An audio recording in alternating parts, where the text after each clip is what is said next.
आइन के तक़द्दुस को अपनी हर मुमकिन कोशिश करके बचाया है और हम अपनी इस कोशिश को जारी व सारी रखेंगे। अलबत्ता हमारे एतराज़ात ऑन रिकॉर्ड आने चाहिए। हमारी जो 2 रोज़ा मीटिंग सीसी की हुई, जिसमें तमाम पाकिस्तान के मुख्तलिफ़ इलाक़ों से, सूबों से लोग आए और उन्होंने बताया कि पंजाब में ज़्यादती हुई, केपी में ज़्यादती हुई, बलूचिस्तान का हाल अहवाल हुआ, सिंध के अंदर जो ज़ोर ज़बरदस्ती, जो फायरिंग हुई, जो पोलिंग स्टेशंस पर गंद हुआ, जो गुंडागर्दी हुई, सारी चीज़ें हमने वहाँ डिस्कस की। सिंध के अंदर हमारे कुछ साथी शहीद हुए हैं, उनके हवाले से भी वहाँ बात हुई, उनके लिए दुआ भी की गई। और आज आपके सामने फिर आ रहे हैं तो अपना मौक़िफ़ हम फिर से क्लियर करें कि देखें, आज पाकिस्तान नाजुक मरहले से गुज़र रहा है। कुछ मामलात मुआशी एतबार से, सियासी एतबार से जो है वो हसास हैं। हम नहीं चाहते कि पाकिस्तान के अंदर जो इंस्टेबिलिटी है वो मज़बूत हो या वो बढ़े। हम चाहते हैं कि पाकिस्तान स्टेबल हो। बहुत बड़ी एक्सरसाइज होती है इलेक्शन की, इसमें बहुत पैसा खर्च होता है और ये पैसा आवाम का पैसा है, ये पैसा पाकिस्तान का पैसा है। लिहाजा एक एक्सरसाइज के बाद इतने एतराज़ात जो आए हैं उनको भी कानूनी तौर से देखना ज़रूरी है और देखा जाना चाहिए। लेकिन जो हुकूमत साजी का अमल है उसको भी आगे जाना चाहिए और इस वक्त पार्लियामेंट का क़याम बहुत ज़रूरी है। पार्लियामेंट जहां आवाम के मसाइल डिस्कस होंगे, जहां आज की तारीख़ी महंगाई, बेरोज़गारी और बढ़ती हुई गुर्बत पर बात हो और किस तरीके से आप आवाम के इन मसाइल को एड्रेस करें ताकि पाकिस्तान के आवाम को रिलीफ मिल सके। हम पाकिस्तान को मज़बूत मुस्तहकम बनाने की सोच रखते हैं। हम अपनी परेशानियों को पीछे रखना चाहते हैं। हम अपनी कंसर्न्स, खा वो कराची के एतबार से हों, जो इलेक्शंस हुआ, खा वो पंजाब के अंदर ज़्यादा हमने देखा। चेयरमैन बिलावल भुट्टो जरदारी साहब की जो NA की सीट थी, NA 127, उनके नीचे जो MPs थे उनके ऑफिसेस पर हमले मुतवातर होते रहे। पाकिस्तान मुस्लिम लीग नून के जो वहाँ पर कैंडिडेट थे अता तारड़ साहब, वो जो हमारे चेयरमैन बिलावल साहब के लिए ज़बान इस्तेमाल करते रहे, हमने अब उसे भी जो है वो इग्नोर किया है। लेकिन मैं समझती हूँ कि अता तारड़ साहब जो मुग़ल्लिज़ात कहते रहे, हमने उसका जवाब देना मुनासिब नहीं समझा। इलेक्शन के दौरान ज़रूर दिया, लेकिन बिलो द बेल्ट ज़बान इस्तेमाल की गई। नून लीग के मैं समझती हूँ कि जो सरबराह उनको देखना चाहिए कि इलेक्शन तो एक दिन का होता है।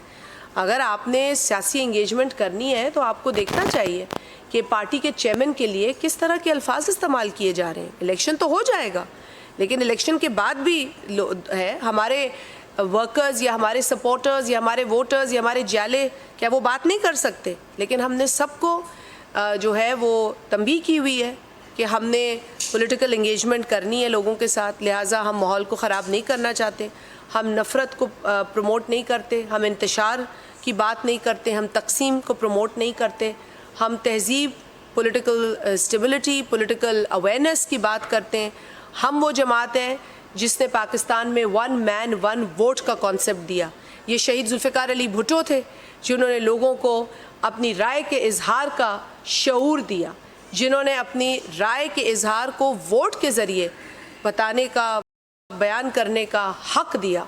तो हम वो जमात हैं, हमें तो खुशी होती है कि लोग वोट करते हैं, वोट के ज़रिए अपना जो मैसेज है वो देते हैं, जो तब्दीली वो देखना चाहते हैं वो वोट के ज़रिए लाना चाहते हैं। ये तो हमें खुशी होती है। और मैंने जब सांगड़ में इलेक्शन लड़ा तो मेरा यही मैसेज था। मुझे लोगों ने पूछा आपने क्या ऐसा किया जो आपने 50-60 साल की ऐसी हुक्मरानी ख़त्म कराई जिसने कुछ नहीं दिया वहाँ के लोगों को, ना रोड दिए, ना स्कूल्स दिए, ना रास्ते दिए। कम्युनिकेशन नेटवर्क डाउन था जब मैं 2013 में सांगड़ में गई। आप लोगों में से जो लोग सांगड़ गए हैं, आप लोगों ने सांगड़ की ज़बू हालत देखी होगी 2013 में। और अगर अब आप सांगड़ जाएंगे तो आप सांगड़ की सड़कें देखेंगे, सांगड़ के हालात देखेंगे, अब वहाँ की आवाम देखेंगे, वो आवाम आपको बताएंगी। और वो आवाम जो है उसका ताल्लुक किसी भी जमात से हो, लेकिन उनको सहूलत मिली है, उनको बुनियादी सहूलतें मिली हैं और भी मिलेंगी इंशाल्लाह पीपल्स पार्टी के दौरे हुकूमत में। लेकिन सिर्फ कहने का मकसद ये है कि अवामी खिदमत और अवामी जो एक कनेक्शन और अवाम के साथ एक रिश्ते का जज्बा है वो पीपल्स पार्टी ने दिखाया है। हमें जो सिंध के अंदर ख़ास तौर पर एक ओवरवेलमिंग नंबर ऑफ वोट्स हैं, और हमारे वोट्स में इजाफा हुआ है, हमारी सीट्स में इजाफा हुआ है, हमने लोगों के काम किए, खिदमत की है। मेरे साथ जो मेरे कॉलीग्स बैठे हैं, हैदराबाद से हैं, मिट्टी से हैं, थरपारकर से हैं, मेरे साथी यहाँ बैठे हैं, जाम खान शोरो साहब हैं, महेश मलानी साहब हैं, मेरे साथ अमीर अली शाह साहब हैं, कासिम सुमरो साहब हैं। ये सब इलेक्शन जीत कर आए, अपने लोगों के बीच में से आए। इनकी ये सज़ा तो नहीं हो सकती कि इलेक्शन जीते हैं, लोगों ने इन्हें वोट दिया है। हार जीत इलेक्शन में होती है। हाँ, आपको अगर किसी प्रोसेस पर एतराज़ है, हमें भी एतराज़ है, लेकिन इसकी वजह से हम सड़कें बंद नहीं करेंगे, हम एम्बुलेंसेस को का रास्ता नहीं रोकेंगे। हम एक ऐसे मुल्क में जहाँ दहशतगर्दी वैसे ही हमारे लिए एक बहुत बड़ा नासूर है, उसके होते हुए हम कोई ऐसी सूरत हाल पैदा नहीं करेंगे जिससे कि लोगों को तकलीफ़ हो, जिससे कि लोगों को दुश्वारी हो। जो लोग ये काम कर रहे हैं, जिन्होंने कल भी ये काम किया, उनके खुले मैसेजेस आए हैं। उन्होंने बता दिया कि वो जमहूरियत के साथ है या डिक्टेटरशिप के साथ है। उन्होंने अपने पैगामात में बहुत ऐसी बातें की हैं जो हम दोहराना भी नहीं चाहते, क्योंकि हमने लाशें उठाई हैं। इस मुल्क में जमहूरियत के हुसूल और जमहूरियत की बका के लिए पाकिस्तान पीपल्स पार्टी ने जितनी कुर्बानियाँ दी हैं, वो पाकिस्तान के अंदर भी अपनी मिसाल आप हैं और दुनिया के अंदर भी अपनी मिसाल आप हैं। सो लिहाजा अगर कोई बड़े आसानी से कह देता है ना कि मार्शल लॉ लगा दो, तो हमें दुख होता है। जो बड़ी आसानी से कह देता है ना कि यहाँ लगनी चाहिए, तो हमें दुख होता है। और जो बड़ी आसानी से अंग्रेज़ के 200 साल को बेहतर कहता है, 200 साल की जो जुल्म और जबर अंग्रेज़ का पाकिस्तान पे रहा है, उसको अगर कोई अच्छा कह देता है तो हमें दुख होता है। क्यों? हमारे इतने लाखों लोगों की कुर्बानियाँ, उनका खून, उससे आप मजाक करते हैं जब आप अंग्रेज़ की सल्तनत की तारीफ़ करते हैं, तो मुझे दुख होता है। मेरा ख्याल है कि अपने जो जिस तरह, जैसे मैंने उस दिन भी कहा था कि खसियानी बिल्ली खंबा नोचे, आप लोगों के पास अगर कोई ठोस शवाहिद नहीं है, अगर आपके पास कोई ठोस शिकायत नहीं है, तो इसका मतलब ये नहीं है कि आप हाईवेज़ को ब्लॉक करके लोगों के लिए दुश्वारी पैदा करें। और वो भी आप एक जो रूहानी अकीदत है उसको इस्तेमाल करें। हमारे साथ अमीर अली शाह साहब जिलानी जमात के रूहानी पेशवा बैठे हैं, सियासी आदमी है और सियासत को और उसको रूहानियत को मिक्स नहीं कर रहे। तो मेरा ये ख्याल है कि ऐसी बहुत सारे मुर्शिद हैं। हमारे साथ सरवरी जमात भी है, बहुत बड़ी जमात है सरवरी जमात।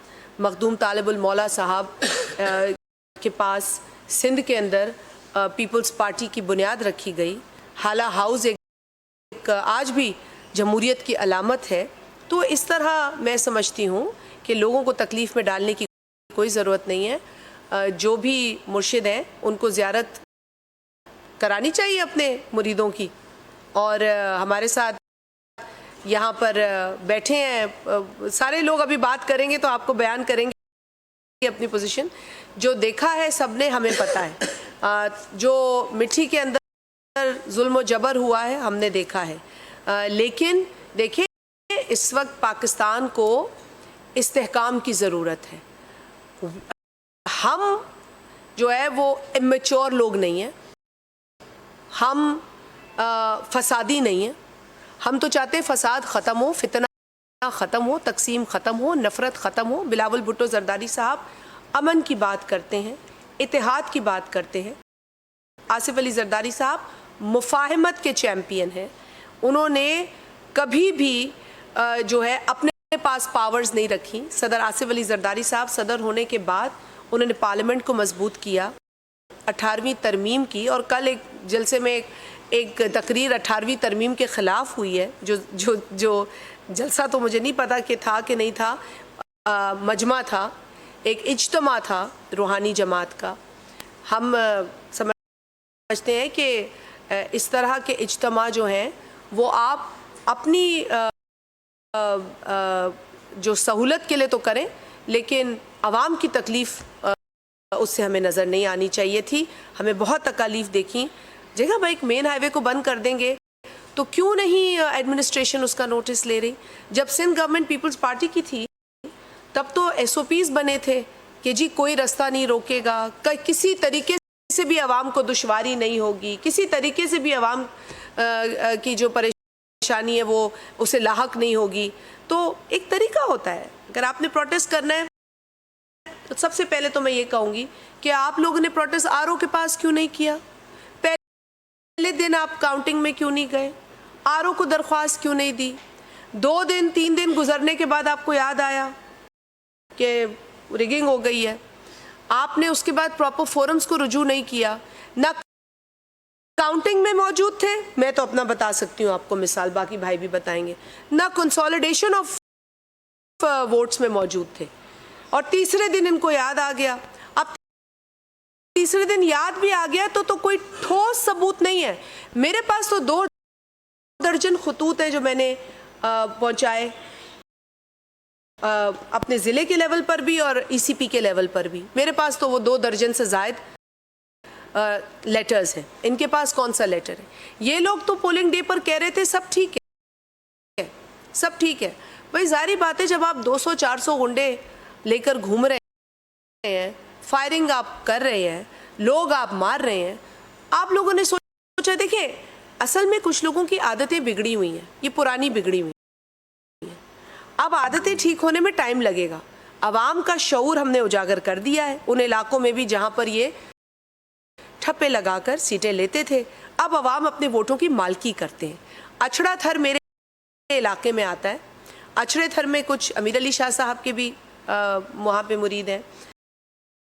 अब अछड़े थर में वोटर्स जाग चुका है, क्योंकि अछड़े थर में पाकिस्तान पीपल्स पार्टी ने काम भी कराए, लोगों को इंसान समझाए।